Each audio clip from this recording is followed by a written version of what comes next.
Today's guest is a humanistic digital entrepreneur whose online businesses have drawn in over $50 million in sales, earning him a spot on the Inc. 500 list 2 times as CEO and founder of one of the fastest growing companies in America. His passion is to combine ancient wisdom with the newest digital technology to transform the way that we learn and evolve. Today's guest, Amish Shah. That's a big intro. Yeah, that's big.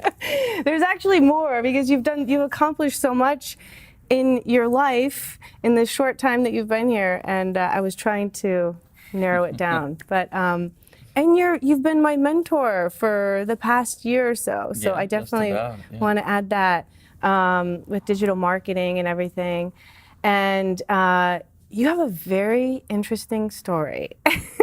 So it's interesting, yeah. You do. Everyone always tells me you should make a movie about it, so I might do that. Yeah. Well, do you want to share how this began with like computers and technology? Because you've always had a passion for that as a kid. Sure, yeah. Even growing up, like I grew up in New Jersey, so regular kind of Jersey household, small. My parents moved from India like in 1976 or something to America, so kind of immigrant kind of, but I was born here.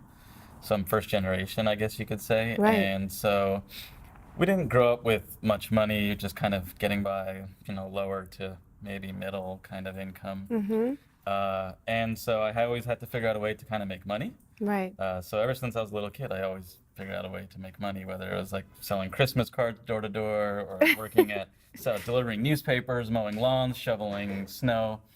And so I was always kind of had that kind of thing in me, like, oh, I got to support the family, basically. Wow. So when I was, I don't know, I think 7 or 8, I got my first computer. Wow. It was an old school Apple with the big, monitors and all that. So I was really just... Which is crazy, by the way, because I don't think I got my first computer until I was like 20. Yeah. This was like 1987. Yeah, that's early. Something like that. Yeah. And so I was just like, wow, like this thing... You put a disc in, and then all of a sudden it does stuff. And I was like, that's pretty cool. Yeah. So it just fascinated me. And so, growing up, I just figured out kind of, getting more and more involved in technology. I just love technology. And I guess when I was around 13 or 14, I started figuring out how to get online. So this is like in the 90s, 93, 94, like pre-boom internet days. You had to use like a modem to dial in, like America Online. And you remember all that stuff. So I got really good at it, and by the time I was 16, I got really good, and we were doing some really interesting stuff on the internet. And before I knew it, the FBI and the police were at my house. There was like a search warrant for my home, and this guy like kind of held up a sign. He's like, "Are you Amish Shah?" And I'm like 16. Wow. So I'm in like high school. Did you know what you were doing? Yeah, I knew. So what were you doing? you were hacking into... We were hacking into like phone systems and banks and government agencies and that. Which for some reason, to me, is really cool. The fact that you could do that, I'm like, okay, this is interesting. So we didn't do anything like malicious. It was just more for curiosity. Right. The curiosity led to doing some interesting stuff with credit cards and stuff we shouldn't have been doing. Right. So that's how they kind of caught on to us, and then they came to my house and they arrested me. Wow. There was like, I don't know, 10 cop cars, 15 agents, bulletproof vests, the whole deal, just turning my house upside down. So it was like a movie, pretty much. Wow. And they're like taking pictures of everything for evidence, and I'm like, holy crap, what's going on? So anyway, long story short, I got the court case was I was 16 years old, so I was a minor, basically. Everyone in my neighborhood knew that it was me. It was in the newspapers. It was on TV. It was on like CNN. It was everywhere, basically. Wow. But they said 2 minors from New Jersey were caught. So I had 19 charges against me when I went to court. And if I was 18 years old, it would have been 7 years per count, which would probably mean like 60 to 70, if not more years, or lifetime pretty much in jail. Wow. So the judge at the time, this was 96, 97, basically said, I don't even know what the internet really is. And like, I can't believe that like you figured this out and you get pretty good grades, like decent grades, and you run track and all this other stuff. And I'm like, yeah, I'm a good kid, I swear. Yeah. I was kind of a bad not bad, but misfit, kind of acting out kid just because of my household scenario, basically. And so, anyway, that led me to get only 2 years probation, luckily.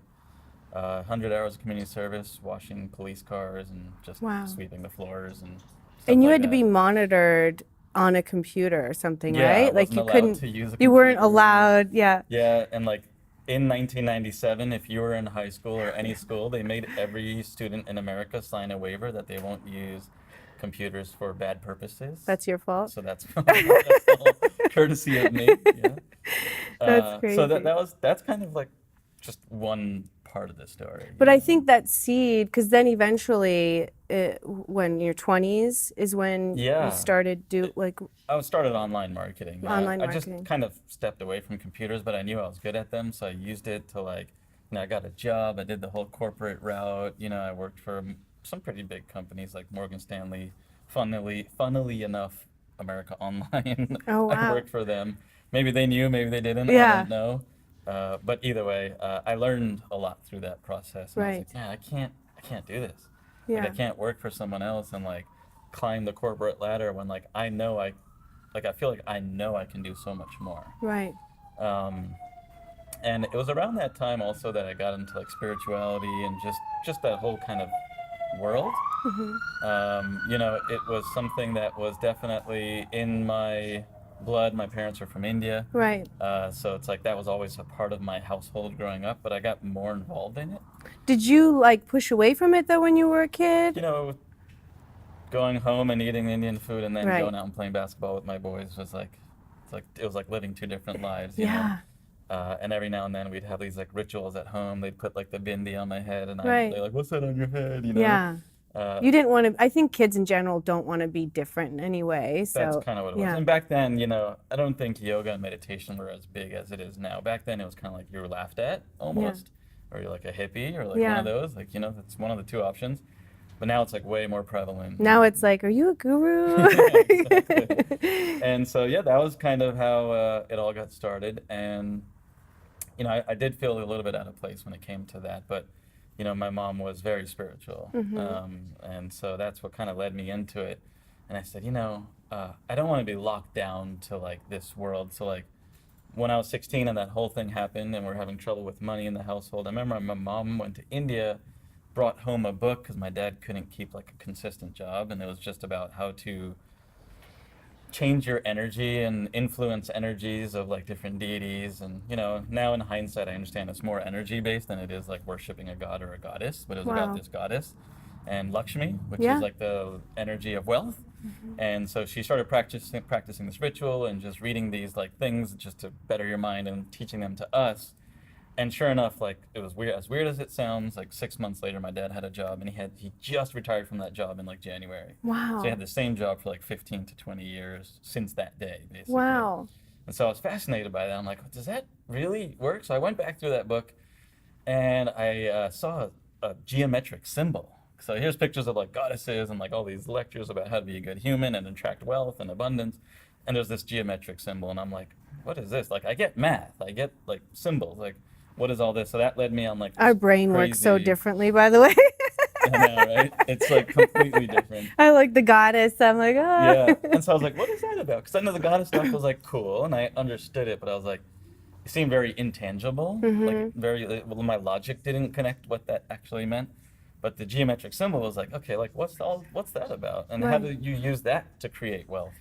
And so that led me on this kind of like crazy goose chase, I guess you could say, like down the rabbit hole I went. And that led me on this journey of just self-discovery, self-awareness, how to attract things you want. The symbol was called the Sri Yantra, and the Sri Yantra converted into English means instrument of creation or instrument of wealth. Wow. So I started kind of utilizing this symbol in my life and practicing what it's about. And I was like, I can't keep this job anymore. And then that's when I started my online, kind of just tinkering online a little bit. And by the time I was 24, I had probably made my first $1 million, and I quit my job. And Wow. like, yeah, it was like I was like, holy crap, did I just do that? And like, I don't need this job anymore. And I'm like, I'm only 24. So I did that for the next couple of years, just kind of laying low. It was me, and like I had one other employee that was like a contractor, and it was like it's way easier than the internet is nowadays. This Right. is like 2000. You were on the 2, forefront, though, of, I 2003. feel like, of what everybody's doing now. It's Now, like exactly. straight to consumer. And Yeah, exactly. digital marketing. It was so different back then. Yeah. No one was doing it, so it Right. was easy. And so, yeah, I was young and kind of making a lot of money and just partied a lot and didn't really think about I thought about it as a business and a way to make money, but I didn't think about the impact I was having on people. And so, within a short span of like, I think I want to say 8 years or less than 8 years, yeah, from 2004 to about 2010, so 6 years. 2011, we had done over $20 million in sales and Wow. like revenue as a company. And along that journey, basically, I had moved to California. I bought a Ferrari. I bought a Living the Maserati. life. I bought a house in La Jolla overlooking the ocean. And here I Wow. was, like, balling. I was like Yeah. partying, going to Vegas, just partying, bottles, the deal, like what everyone thinks once you make money, what you should do with the money. So that's what I did. And little did I know that I was completely depressed. At some point, I was suicidal, and I was probably about 30 pounds heavier than I am right now. And it was just all water weight and like alcohol and like just nastiness. My mind was in a funk. Me and my business partner were going head to head. I was being sued by like 3 different companies. Like, it was like the bottom of the pit, basically. And I was just like, I surrender. I just gave up right there. And, I went to the doctor. The doctor's like, your liver's about to explode. You have high cholesterol. Wow. I was 29, and he said, you have 370 cholesterol. He's like, you're the second and highest in my office. Wow. And he's like, you're going to die. And I was like, okay, like, I get your point. So I surrendered right there. And I was just like, just started asking like for help, basically, to the universe. I didn't even know what to do. And that's when I revisited this symbol, and I took on my meditation practice and took on like just eating healthy and Went back to your roots. I went back to like what I knew, where I felt good. Like, I was like, oh my God, I never felt like suicidal. Maybe when I was like 16, like hormonal, but that was all fake and pretend. This was like real. Like, I wanted to be out.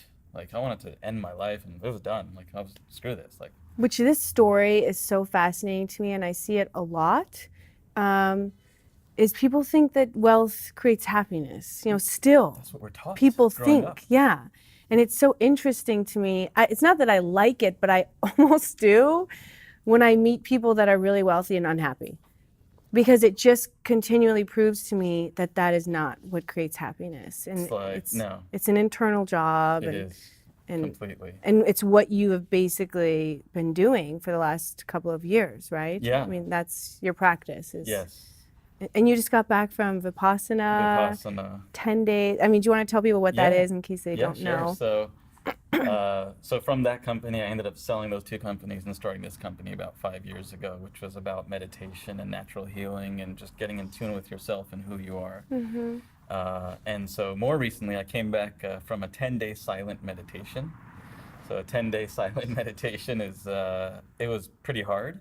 I didn't talk to anyone for 10 days. I ate only 2 meals a day, vegan, vegetarian. And the last meal was like a fruit and tea, so kind of not really Yeah. a meal.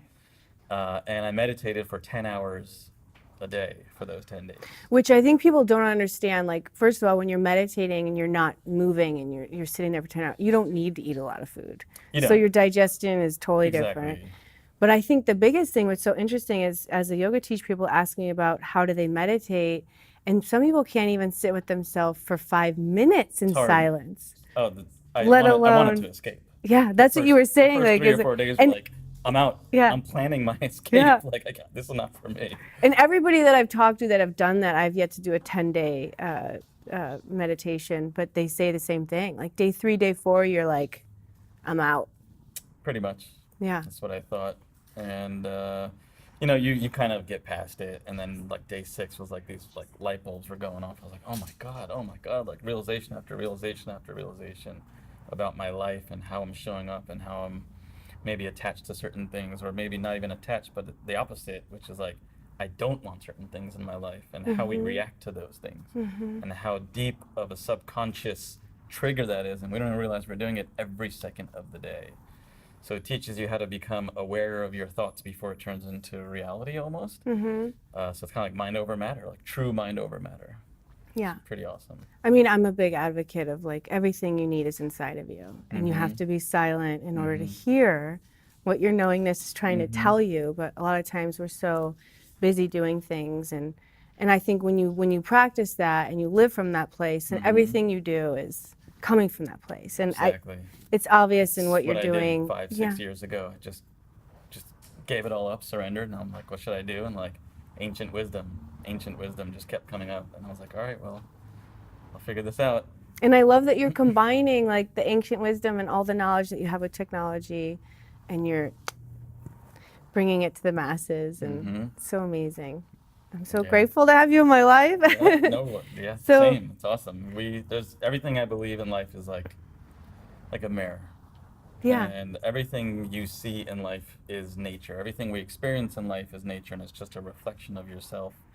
Everything, every person, every camera set, every single interaction you have is a reflection of what's going on inside of you. it's true. So I have to ask you, I ask all my guests, what is your golden secret? My golden secret is, I don't know, I honestly believe that none of this is real. Ah, we're getting trippy. Yeah, I Yeah. mean, it's like anyone can achieve anything they want by Mm, just understanding that none of this is real and that like life is actually malleable and nothing is set in stone and limitless. nothing is like nothing will ever nothing should ever scare you or deter you from doing what you want to do. It's like That's huge. there's nothing there, you know? No matter. How do you get rid of I mean, surrender I think is a huge word, but if somebody is scared to do something, what would you suggest that they do to kind of overcome that?